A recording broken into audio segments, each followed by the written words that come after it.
Kisah Uwais Al-Qarni, menggendong ibunya dari Yaman ke Mekah untuk pergi haji.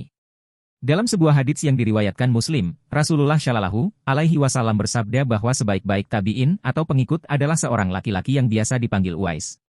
Nama lengkapnya Uwais Al-Qarni. Dia seorang yatim dan hanya tinggal bersama ibunya yang sudah tua dan lumpuh di Yaman. Uwais juga memiliki penyakit belang di tubuhnya. Uwais dan ibunya adalah keluarga fakir. Rasulullah sempat berpesan kepada Umar bin Khattab dan Ali bin Abi Thalib untuk mencari Uwais. Carilah ia, Uwais Al-Qarni, dan mintalah kepadanya agar memohonkan ampun untuk kalian, sabda Rasulullah seperti diriwayatkan dalam hadis Sahih Muslim. Siapa sebenarnya Uwais Al-Qarni sehingga begitu istimewa bagi Rasulullah? Dikutip dari buku kisah kehidupan Uwais Al-Qarni sang penghuni langit kekasih Tuhan semesta alam, karya Muhammad van Destra, Uwais dan ibunya masuk Islam setelah mendengar seruan Nabi Muhammad Shallallahu Alaihi Wasallam dari Mekah. Uwais adalah sosok pemuda yang soleh dan sangat memuliakan ibunya. Uwais senantiasa merawat dan memenuhi semua permintaan ibunya. Pada satu waktu, Uwais meminta izin kepada ibunya untuk berjumpa dengan Rasulullah Shallallahu Alaihi Wasallam yang saat itu berada di Madinah. Ibunya mengizinkan dan berpesan kepada Uwais agar cepat pulang karena merasa sakit-sakitan. Sampai di Madinah, Uwais langsung menuju rumah Rasulullah. Namun sayang Uwais tak bisa menemui Rasulullah sebab sedang di medan perang. Teringat pesan sang ibu agar lekas kembali ke Yaman, Uwais dengan terpaksa pamit kepada Siti Aisyah, istri Rasulullah yang ketika itu ada di rumah. Tak lupa dia menitipkan salam untuk Rasulullah. Kisah lain dari Uwais Al-Qarni adalah senantiasa memenuhi keinginan ibunya. Sang ibu yang sudah tua sangat ingin sekali pergi haji. Padahal dengan kondisi ketika itu yang tak ada uang, Uwais merasa berat untuk memenuhi keinginan sang ibu. Dari Yaman, perjalanan ke Makkah sangatlah jauh.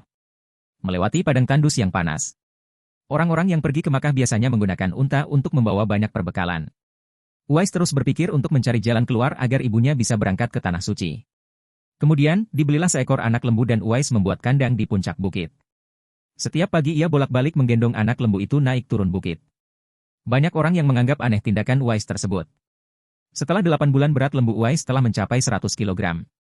Saat tiba musim haji, Uwais merasa otot-ototnya sudah kuat dan siap mengangkat beban berat. Dia pun menggendong sang ibu dari Yaman ke Makkah untuk menunaikan ibadah haji. Di Tanah Suci, Uwais Al-Qarni dengan tegap menggendong ibunya wukuf di Arafah dan tawaf di Ka'bah. Di depan Ka'bah air mata sang ibu tumpah. Uwais pun berdoa, "Ya Allah, ampuni semua dosa ibu." "Bagaimana dengan dosamu?" tanya sang ibu yang heran karena Uwais tak minta dosanya diampuni.